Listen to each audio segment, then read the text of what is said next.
Assalamualaikum warahmatullahi wabarakatuh. Perkenalkan, nama saya Adi Indra Pratama dari program studi S1 Teknik Informatika angkatan 2022. Baik, saya di sini akan menjelaskan hasil penelitian saya terkait pengembangan sistem informasi akademik berbasis web menggunakan framework Laravel. Apa sih yang melatar belakangi saya untuk meneliti ini? Yang pertama adalah transformasi digital telah membawa perubahan besar bagi berbagai sektor, termasuk pendidikan, pemanfaatan teknologi seperti e-learning, dan yang baru-baru ini kita gunakan adalah kecerdasan buatan. Ini telah membuka peluang baru untuk meningkatkan efisiensi dan kualitas proses pembelajaran. Namun, implementasi teknologi ini juga menghadirkan sejumlah tantangan yang perlu kita atasi bersama-sama. Baik. Dari latar belakang ini, kenapa sih saya untuk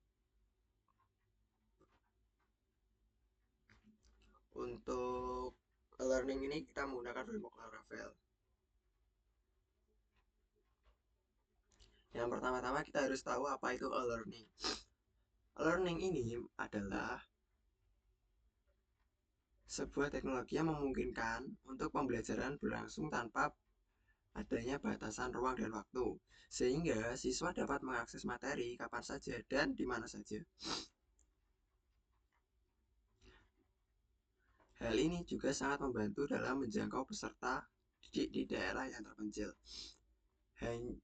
Setahu saya ini ada kampus di Indonesia yang menerapkan ini. Contohnya itu Universitas Terbuka.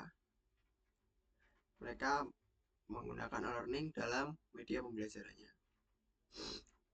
Nah, learningnya udah, sekarang kita bahas mengenai framework Laravel.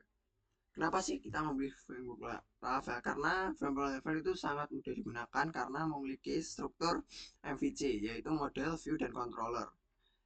Dan juga kelebihan dari Laravel ini sendiri adalah keamanan data dan integrasinya dengan API. Kita masuk ke rumusan masalah. Masalah yang pertama, bagaimana menggunakan sistem informasi yang berbasis Laravel. Dan masalah yang kedua adalah mengukur efektivitas sistem dalam pengolahan data yang sangat masif.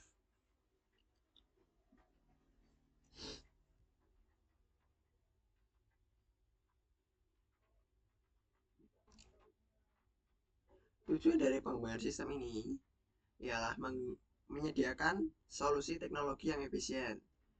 Dua, mendukung transformasi digital dalam dunia pendidikan. Tiga, mengevaluasi kinerja dan keadaan sistem pendidikan yang ada di Indonesia itu sendiri.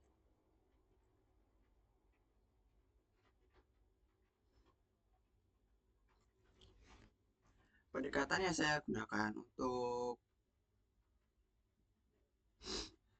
pembelajaran e-learning menggunakan framework adalah pendekatan waterfall.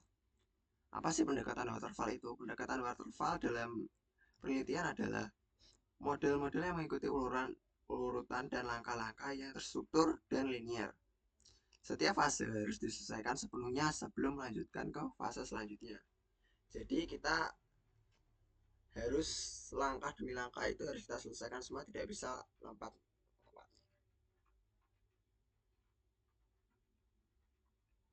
Oke, kita masuk ke intinya. Apa sih kelebihan dari Laravel itu sendiri dan apa saja fitur di dalamnya? Yaitu yang pertama adalah basis data atau ERD seperti MySQL.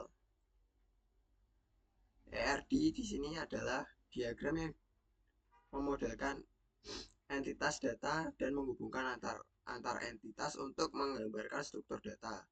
MySQL sendiri adalah basis data regional yang digunakan untuk menyimpan dan mengolah data sistem secara efisien dan terintegrasi. Kita semua kan sering menggunakan MySQL. MySQL itu fungsinya untuk mengolah data secara efisien. Implementasinya ya itu memiliki fitur bawaan seperti routing, templating, blade, equipment, dan ORM yang mempermudah pengembangannya. Yang kedua adalah mendukung keamanan yang perlindungan terhadap serangan CRF yaitu cross set request for querying, dan hashing kata sandi. Kalau kalian nggak tahu hashing kata sandi, itu seperti kita untuk menyamarkan sandi yang kita inputkan. Jadi sandi yang kita inputkan sudah dihash atau disamarkan lagi oleh sistem CSRF ini. Hasilnya menggabungkan sistem berbagai fungsi akademik seperti pengelolaan data mahasiswa dan nilai jadwal kuliah dan laporan akademik dalam satu platform. Intinya kayak ya seperti SSO Unisa kita sendiri, yaitu membuat semuanya itu dalam satu login control panel. Kesimpulan yang kita dapatkan, kenapa kita harus menggunakan framework Laravel ialah meningkatkan aksesibilitas bagi mahasiswa, dosen, dan staf kapan saja dan di mana aja. 2. Mendukung pengambilan keputusan berbasis data dan menyediakan laporan yang terintegrasi. 3. Memberikan contoh implementasi teknologi yang dapat direplikasi dan oleh institusi pendidikan lainnya. Sekian presentasi dari saya. Wassalamualaikum warahmatullahi wabarakatuh.